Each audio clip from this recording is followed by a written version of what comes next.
Now I know this is halfway through a painting, which is about the time when I decide what direction I'm going to go. My idea initially was not where I ended up, so I wanted to take you through the process so you could see what happens sometimes when the painting is in one stage, in the middle stage, the ugly stage, and how it evolves into something. And in this case, I turned it into a floral that I really love.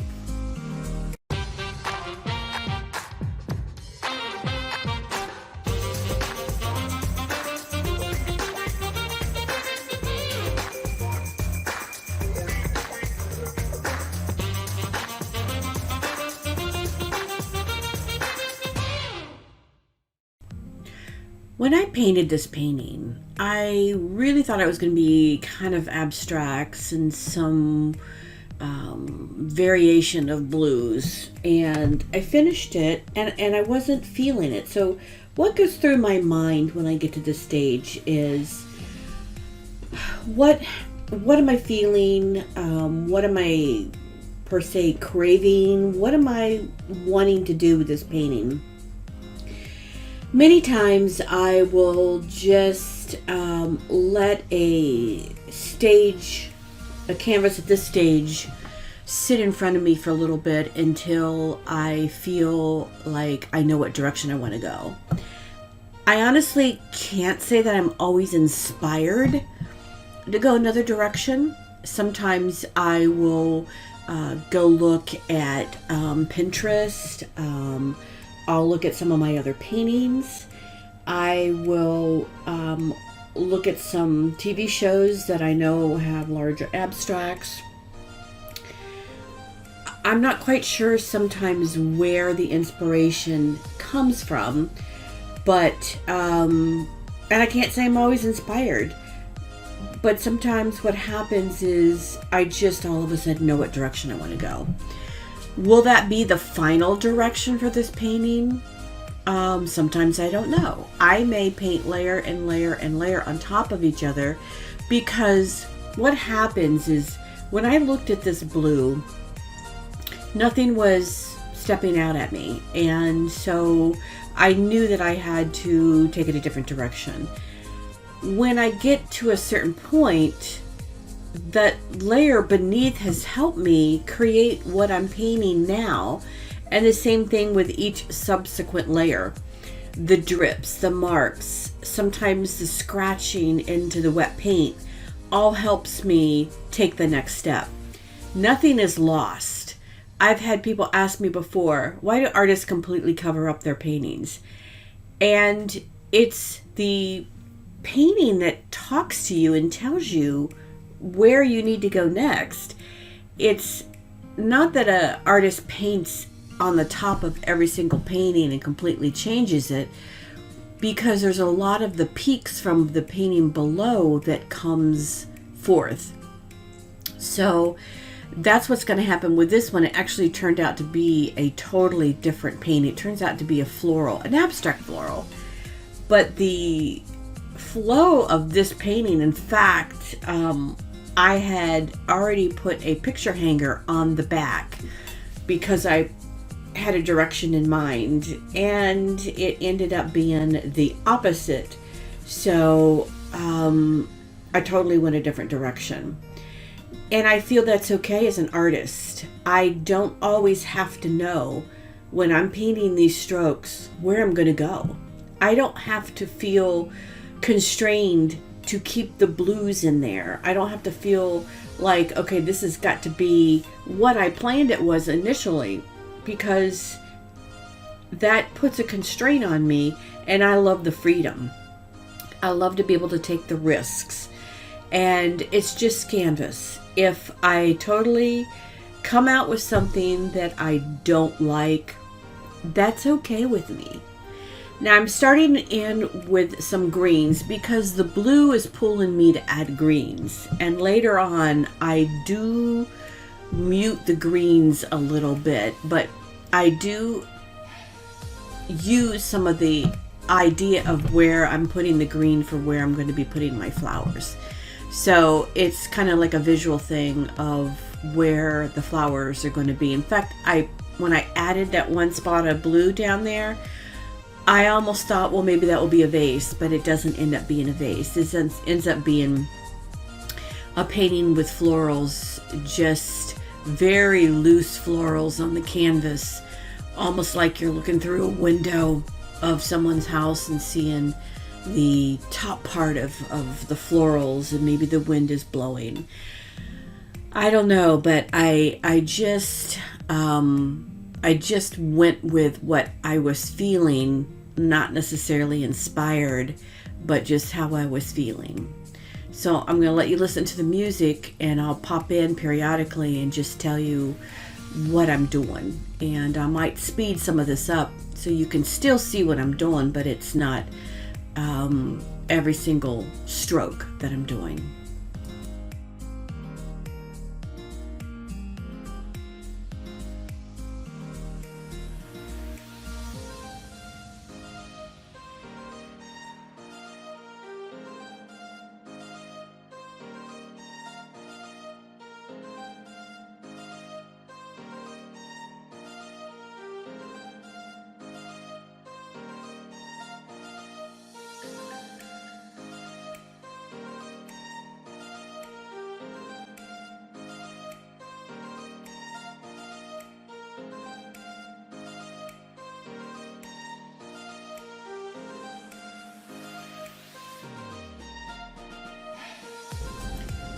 I am not really looking at this point for any composition. I am just adding the flowers, the roses, the poppies, or whatever the flower is. It's a very abstract flower. So I'm not looking at this point for really any balance or composition. I might be feeling the composition of where I place the flowers, but I go back later and I start to look to see why. And you'll see some of the things that I've learned to do in my paintings that have helped me balance them out to like my paintings. There was a time when I cared deeply about what other people thought about my paintings, and I thought, I like my painting, but will somebody else? I don't feel that way anymore, because what I like in my abstracts is I'm the artist and I'm the painter. Now, I do know that I will look for a painting and there'll come a time when I know something is not right. And you'll see me in this painting, look at it, and I felt like I needed something else. And I'll talk you through what I did and how I get my paintings to the point of where I am pleased with them. Now, the only reason why I'm covering up all that blue is because that blue will show, some of that will show up to the top. So I'm just playing with the different blues, using some of the blue below as inspiration to add some of the blues in the top. But there is no reason why I'm going through this. It's just what I'm feeling at the moment. And I do have a course, and I can put that in the link, where I talk about how I do my underpaintings, and this is an underpainting on top. So I don't like just plain paint on my painting. I like it to have some texture, some marks, some rolling of the brush. There's different things I will do to make the actual underpainting of a painting more interesting than just putting paint down. And you'll see me later where I roll the brush and add different colors. You could almost say that I brought this painting back again to a mid-stage, the ugly stage again. And in my mind, yes, I probably have. I brought it back to another mid-stage. I've completely changed what I had before. And I am looking at it to decide what I need to do. Now, there are times where I do stop the painting to let that layer dry. And each of the colors that I'm using are a mix of all the colors. So it's not just the red cadmium from golden. It's the red mixed with some of the golden pink that I have, or the Amsterdam pink. So I mix them so that they all basically talk to each other and they play together nicely, so to say. But I'm bringing in the reds to give this a little bit of pop. But now I'm adding some of the golden high flow magenta. That's to give it an additional pop. So I'm making the flowers pop, but the background will need a little bit of work, and you'll see what I do to give the background a little bit more of a cohesivity, that's not a word, is it, to the painting.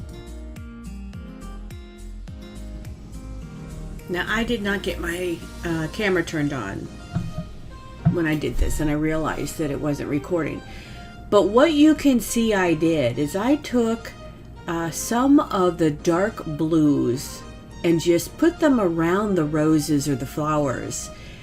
I needed a different balance of the lights and darks. I had a very muted background, and everything was blending together. So I do blend some of this back out again, but I needed to add some of that dark blue around the flowers to give the whole painting an additional balance. If you have everything like the same tones, then it's a very boring painting. Your eye wants something exciting to look at. It doesn't want the same old. It wants something fun. Now my abstracts and my abstract flowers, they're very abstract. I mean, if I turn this upside down, someone might not even say these are flowers, but to me this is an abstract floral. But I needed to add some of that dark blue, and a lot of times another color I will add is black. A lot of people are afraid to use black, but black instantly changes a painting, and you might want to try that. Add some black around something or into your painting. All of a sudden you see it in a different, and it just helps you keep going. And that's kind of what's going here, adding some of that dark blue, and it's different blues. I'll put the colors down below, but there's different colors, and again, I mix them. I will take, with a palette knife, a dollop of paint, put it to the side, and mix them with some of the other paints so that then it's not all straight out of the jar. Now I'm adding some, I think it's yellow ochre, and I like it, but I go back, and it helps because it's another color, and I'm just adding this straight out of the jar. It wasn't mixed with any of the other colors. If I had mixed that with another color, I may have liked it better, but I didn't, because I just grabbed it and added it to the painting, and that's a lot of times what I do. It's my prerogative, my option.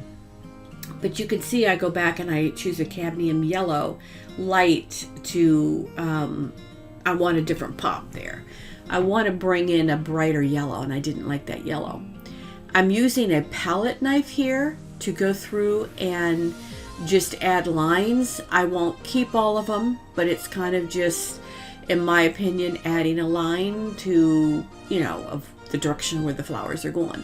Now you can see all of a sudden, by bringing in a brighter yellow, not the same muted color that kind of was the same tone as some of the other colors I had on there, this yellow, it just pops the painting.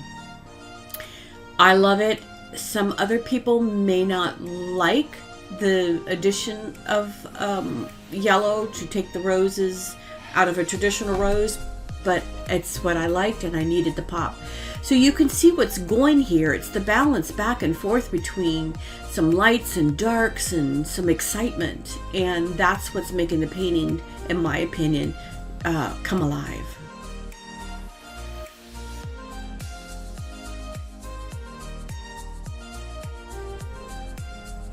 All right, so I'm taking a look at the painting, and I'm pleased with the direction, but I love light pink. So I have a couple different pinks that I draw from.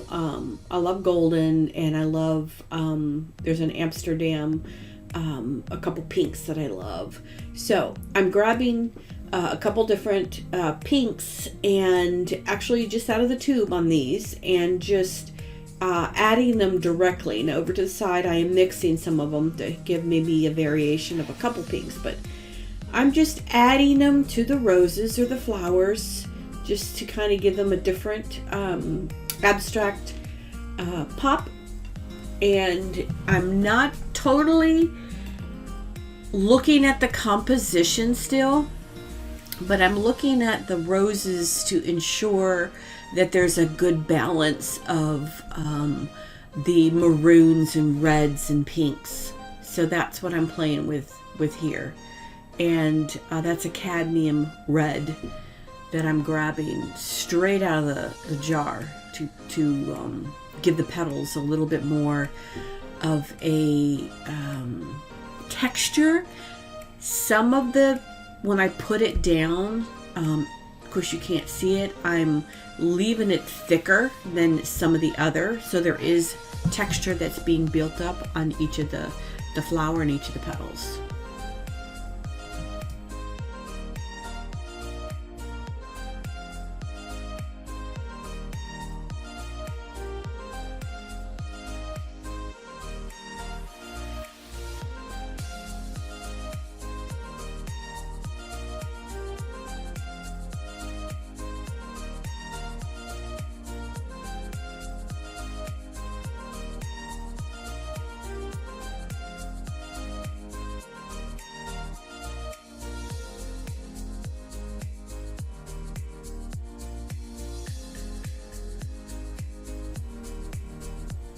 What I'm doing here is I'm actually adding some of the white, which you'll see me go back and tone some of that down, but I'm adding some of the white next to some of the dark. And a lot of times when you add light next to a dark, it really makes it pop.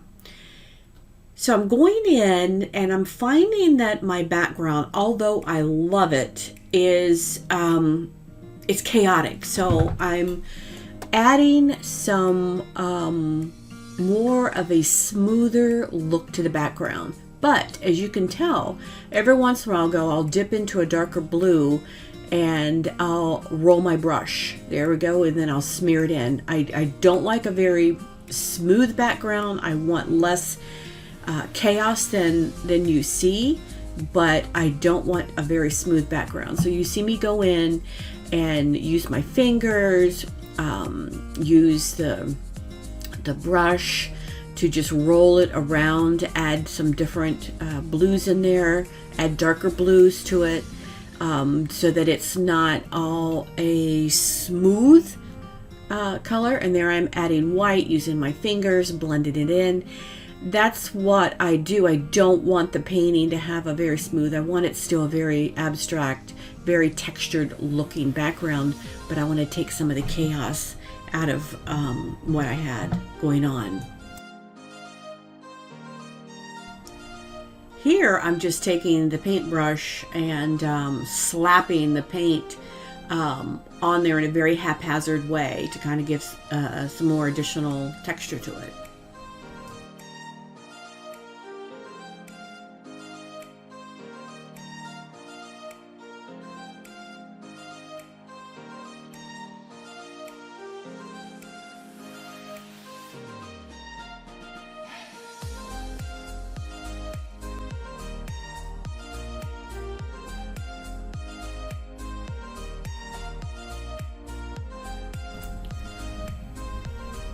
So this is totally dried, and this is the next day I slept on the thoughts of the painting, and I wanted to tone down some of the white area, so that's what I'm doing here. I just took a very, very light pink and mixed it with some titanium white and just slightly toning down some of the white so it's not as pop in your face. And then I'm just adding a little bit of white to different areas on the painting. And now I'm going in with some more of that magenta, not straight magenta, it's the high flow magenta.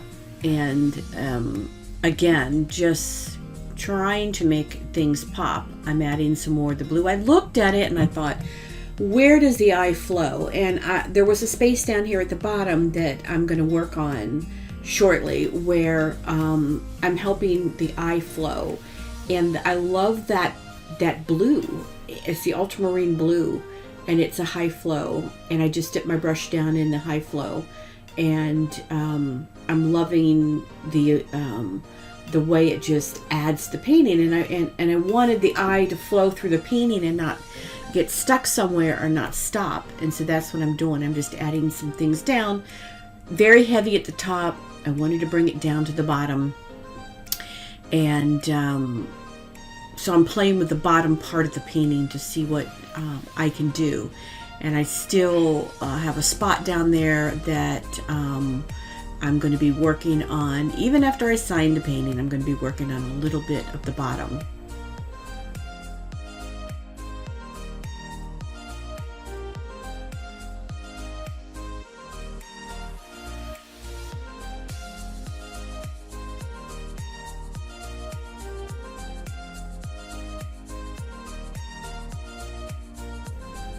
So this is how my painting, the Silent Fugue with Roses, a 24 by 24, ended up.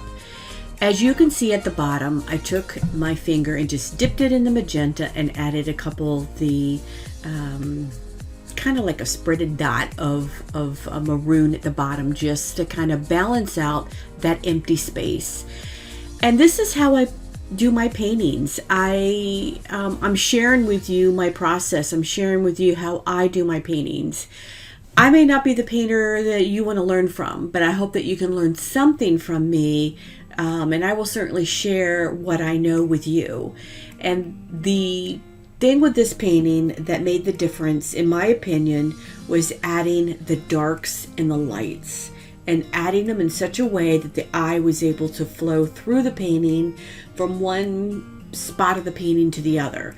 And when I had that empty space at the bottom down there and I added the additional magenta, it just came alive for me. So I hope you enjoyed this.